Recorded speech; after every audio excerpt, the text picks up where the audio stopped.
We're actually going to shift gears just slightly today, and bear with us because we've got some news for you that is hot off the press that Nick is going to share with you. Nick, you can come up here. You stay where you are, and I'll come up in a moment. All right. We are, however, going to talk to you about a gap related to employee engagement, so I'll explain that in a moment. First of all, Richard, thank you for that. Edelman, if you haven't heard of Edelman, it's the company that we both work for. We do different roles there. We actually, in many respects, the company founded public relations and is the leader and biggest public relations company in the world. We recently, you may have read this, you may not have read it, we recently formed a partnership with a company called Engage, and they do bespoke research on engagement. So together, we try to offer our clients, and quite frankly, our own organization, end-to-end employee engagement work. So just before we start, we weren't going to do this, but I thought, well, I got asked just before the meeting, if you're talking about engagement, how do you define it? And everyone defines it a little bit differently. So just to level set on how we define engagement, it's really for us, when we talk about it, it's the connection that employees have with their organization, with each other, and with the outside world. And we look at engagement in three different ways. They're all related to behavior. So behavior for us is really important. That's what we measure, that's what we talk to our clients about, and that's what we look at internally. So focused behavior, how well do your employees understand what the organization's strategy is? Are they inspired to do their very best? Are they focused to do their very best? Aligned behavior, how well do they work with each other, employees? And finally, are your employees passionate enough that they will not only understand what the organization is trying to do and who its customers are, but do they actively advocate for the organization? So in a nutshell, that's how we define engagement. We're starting with this question. So how many of you have heard of or have heard the research by Gallup or other research that would suggest that the vast majority of our employees around the world are actively disengaged? So the number, 13% is the number that Gallup shared with many of us around the world, 13% actively engaged, which of course means that 87%, almost 90% of our employees are not engaged according to that research. We're perplexed. Perhaps you're here because you're a little confused by that number as well. I think we all see increased effort, increased investment, increased focus on employee engagement, however you define it, and yet the return on investment seems to be getting, if we believe that kind of statistic, worse and worse. So we are perplexed. Richard, you mentioned the Edelman Trust Barometer. How many had heard of the Edelman Trust Barometer before today? Not a single soul. Great. Well, next time someone asks you that question, you'll be able to put up your hand, and if you want, you can give a standing ovation to that person. But you've heard of it now. Our company, Edelman, has been doing research into trust. So trust here, again, defined not like reputation. So reputation is really looking back at the combined perception because of the actions of an organization over time. Trust is the expectation that people have of organizations to do the right thing going forward or looking ahead. Our organization has been measuring trust for 14 years. And this year, the 2014 survey polled 33,000 people around the world in government, in business, in civil society. So it gets bigger and bigger, the study, and more interesting, I think. I think what it does as well is gives us some insight into the gap, but as much as that, it gives us some really good insight into this question around, is it really worth it?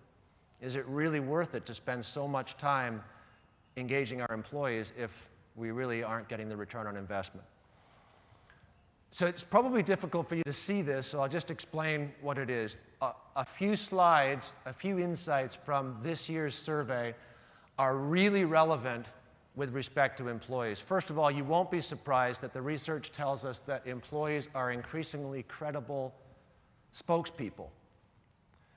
So what we mean by that is when we ask all of these 33,000 people who they trust to give them information and news about companies, increasingly they trust employees. And specifically, it says here, employees who are technical experts or employees who are just like ourselves. And those scores since 2009 have gone up by 20 basis points. So the average employee in an organization is trusted every year increasingly by people who are asked this question. And then people like yourself up 15 basis points. And the most incredible thing, maybe not a surprise to you guys, is that the trust in employees is significantly greater than, for example, the CEO. Secondly, we measure across a wide range of areas, trust across a wide range of areas from engagement to operations. We ask, who is trusted most to provide you with credible and honest information about a company's CEO, about these factors, a company's employee programs, benefits, and working conditions, for example. Maybe not too surprising, but people trust the employee or someone like themselves, again, significantly more than the CEO. In fact, 3 times as much. 3 times as much. So if it's the CEO standing up here telling you about benefits, talking to you about the company's integrity, talking about products, or talking about things like senior leadership or business practice, even business practices, the employee is significantly more trusted than the CEO or other stakeholders, activists, consumers, academics, media spokespeople. So there's something going on here. And finally, before I turn it over to Nick to unveil this new research, which should give you some insight as to what's going on here and what the gap's all about, employees are trust builders. So we also ask for perceptions of what drives trust in your point of view. For all of those people who answered the survey, what is a trust driver for you? What would lead you to trust an organization? And we ask them about things like offering high-quality products or services, all the way down to ranks on a global list of top companies, partners with NGOs, government, et cetera. What's most interesting about this one is the second most highest rank is treats employees well. So people in our survey tell us that if you treat your employees well, we'll trust you. However, there's not a high perception of how organizations are performing. So we think you probably knew all of this already. So what's going on? Is there really that big a gap? Is it true that only 13% of employees around the world are actively engaged? And so to the question, is it really worth it? Well, hopefully, based on at least our trust research, and probably a lot of research that you've already seen, it really is worth it. It really is worth it because of a lot of the things that we shared with you. So on that note, Nick, I'd like to ask you to share with us this next piece of research. Thank you. So some really interesting data there that I think tells us that employee engagement isn't just about making employees feel happy and good about the company they work for. It could also be about helping them be advocates for the company to the outside world, whether it's to customers, friends, family, whoever it may be, and also leads us to think very carefully about how might we better use our employees when we need to talk about who we are as an organization so that people may trust us more perhaps than they currently do. So interesting stuff there, but it doesn't really clear up our confusion, the reason why we're perplexed.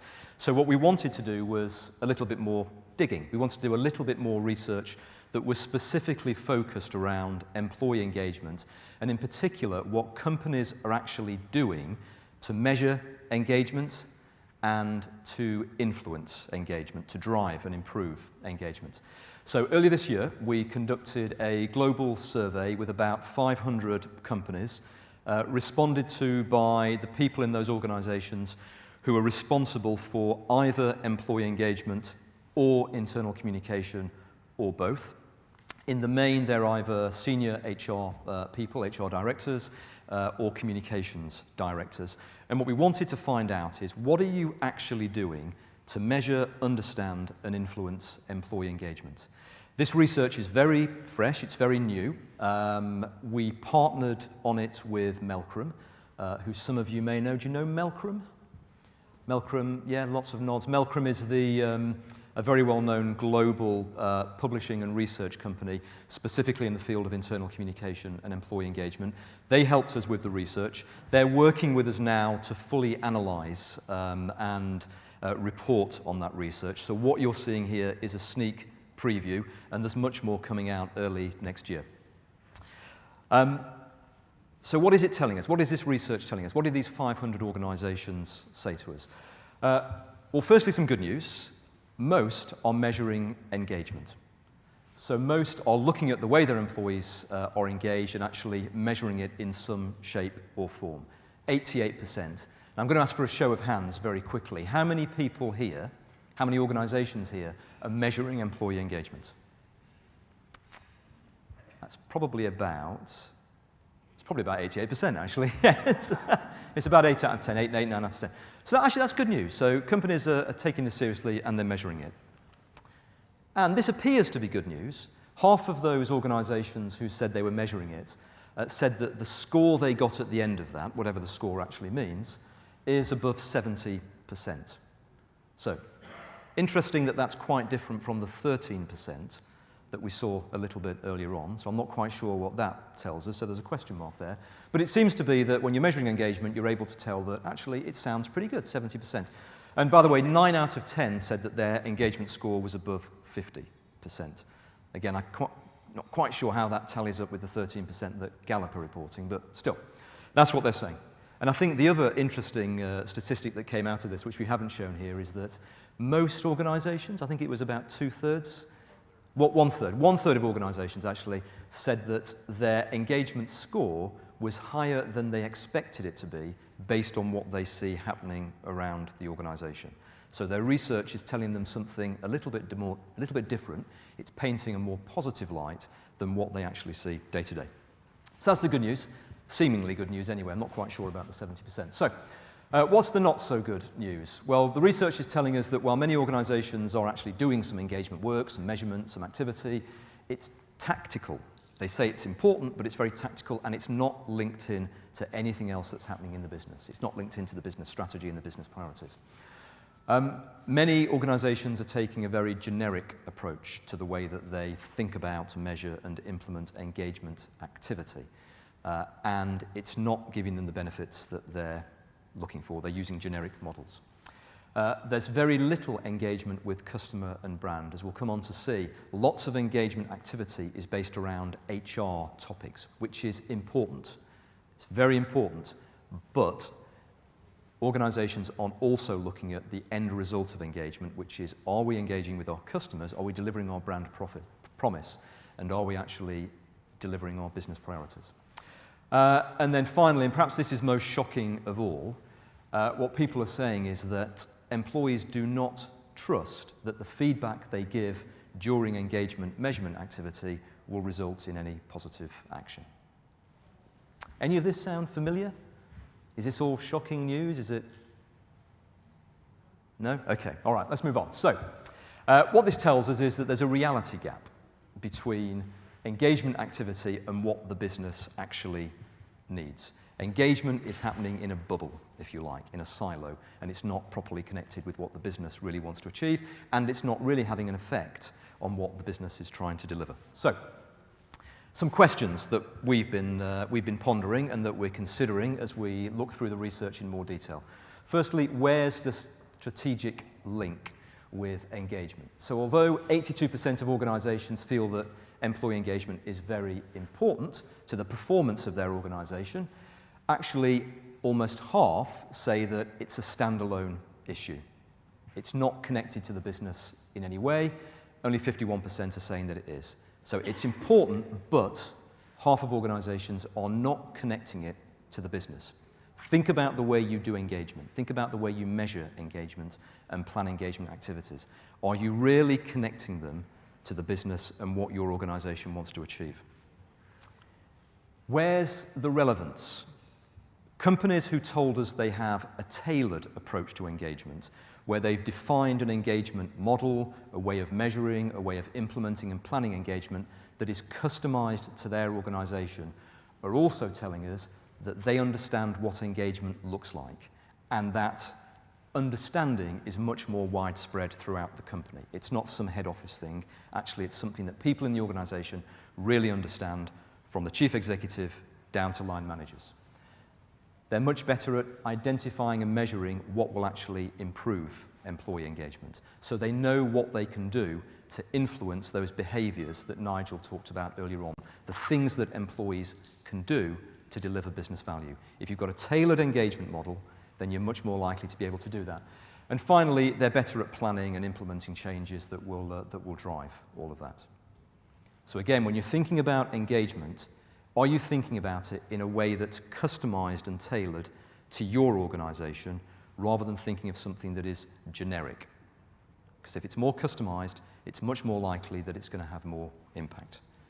It's common sense, actually, when you think about it, but it's amazing how many organizations aren't doing it. These organizations were in the minority. Where's the customer? Think about who creates value for your organization. It's the people who produce what you sell, your employees, and the people who buy what you produce. They are the value creators. And yet, most employee engagement research is only focusing on employees and how they feel, how they think and how they feel.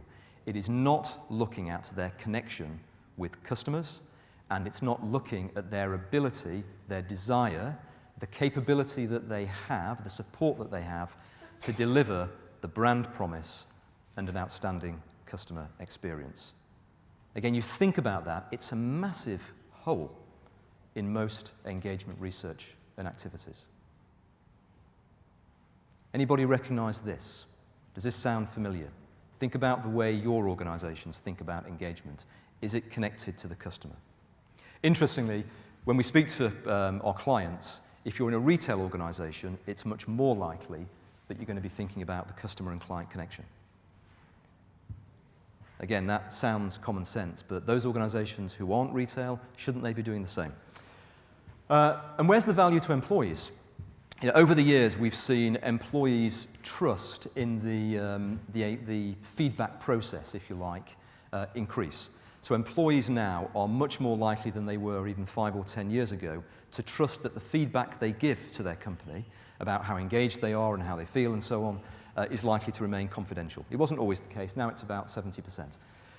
However, the shocking thing for us was that only 42% of organizations feel that their employees feel that giving feedback will result in positive action. Now, a quick word on the way we collected the data here. We didn't ask employees, we asked the people who were responsible for engagement.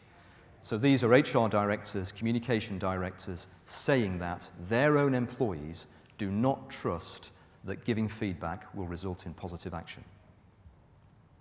Shocking. Just to build on that, if that's true, then you can imagine that if you ask the employees, that score is probably lower.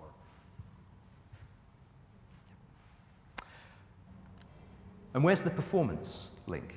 Are any organizations truly linking employee engagement to business performance? Again, we asked about some pretty hard business measures, things like labor turnover, talent retention, customer satisfaction, profitability growth, and asked these companies, are you linking the way you think about, the way you measure, the way you think about, the way you plan engagement activity with any of these really hard business measures?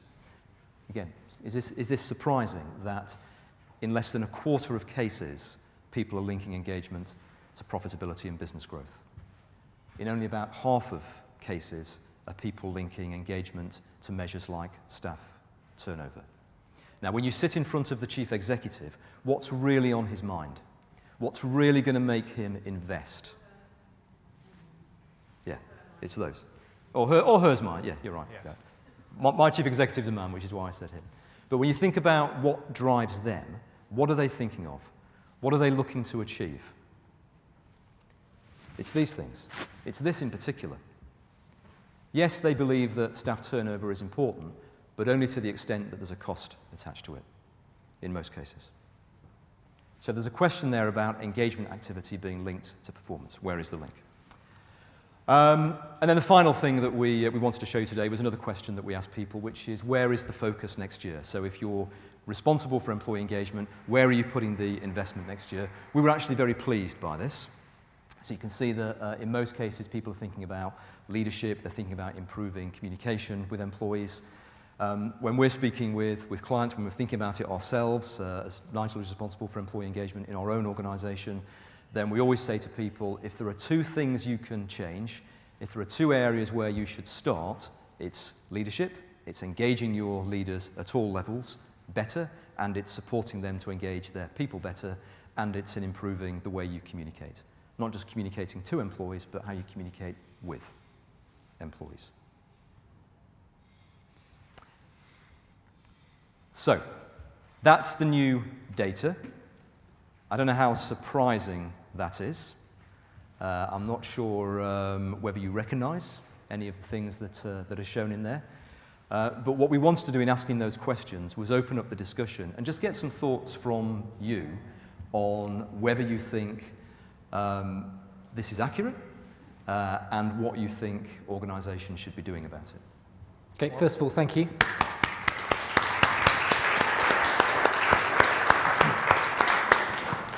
So, questions, comments? I can start off. You have one there, right? Wait, start off. If you just, do you have the mic? You don't have another microphone. All right. Okay. Thank you. Thank you. Just over here. Thank you.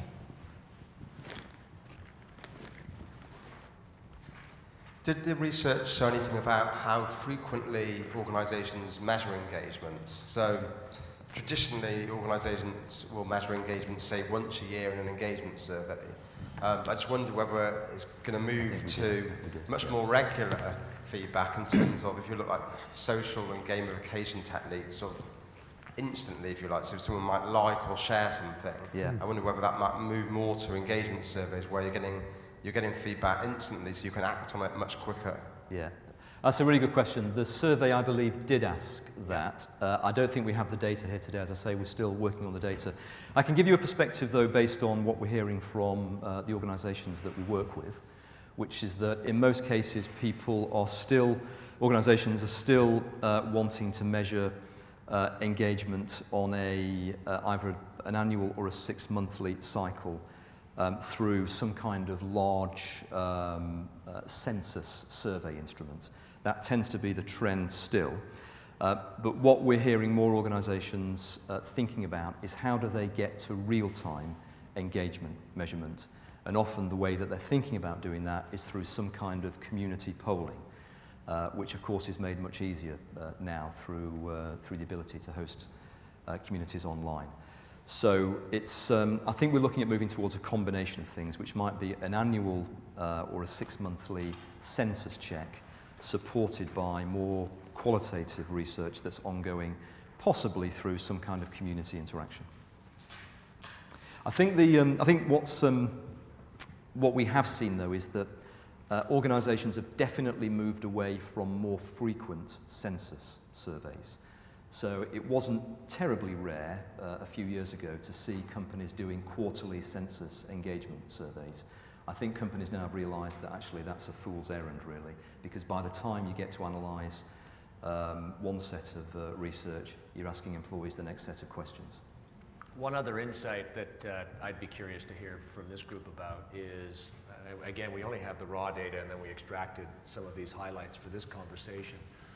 But one of the debates that organizations appear to be having is whether the scores, engagement scores, are really relevant, or whether it's the improvement in bespoke or unique behaviors that are important to that organization, and real actionable, perhaps measurable action plans that people have in the organization the opportunity to really engage in and feel a part of, are more important things to measure. That's one of the things that we see coming out of the research as well, but we don't have the data on it. Just be curious as to whether people in the room are are really putting a priority on the scores or some of these other things. Yeah.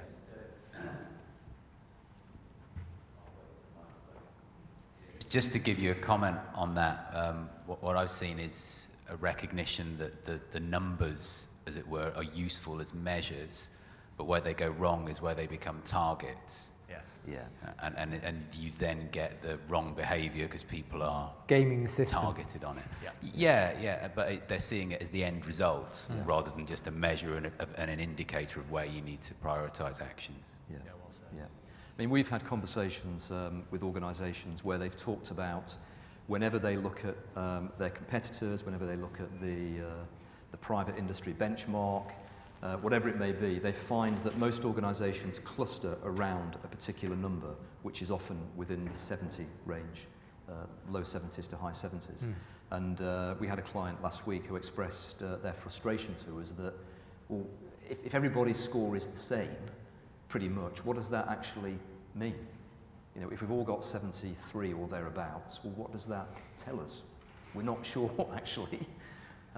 So yeah, there is a definite move. It's starting to move away from looking at a number as being the end in itself.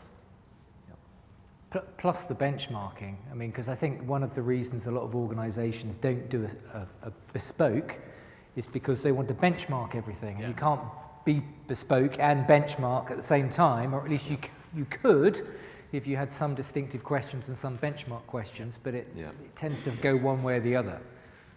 Yeah, before I joined Edelman, I was the retail communication director for Lloyd's Banking Group, and we ran our regular employee engagement survey, and the results told us that every time we did it, we were beating the high-performing benchmarks.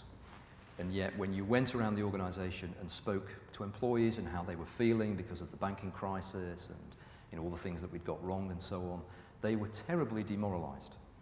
And we couldn't understand, I think we worked it out in the end, but we couldn't understand to begin with why our score was so high when employees were clearly disengaged. And we came to the realisation that we were asking the wrong questions, firstly, and secondly, managers were driving employees to answer the questions in a certain way because we targeted them on their score. Right.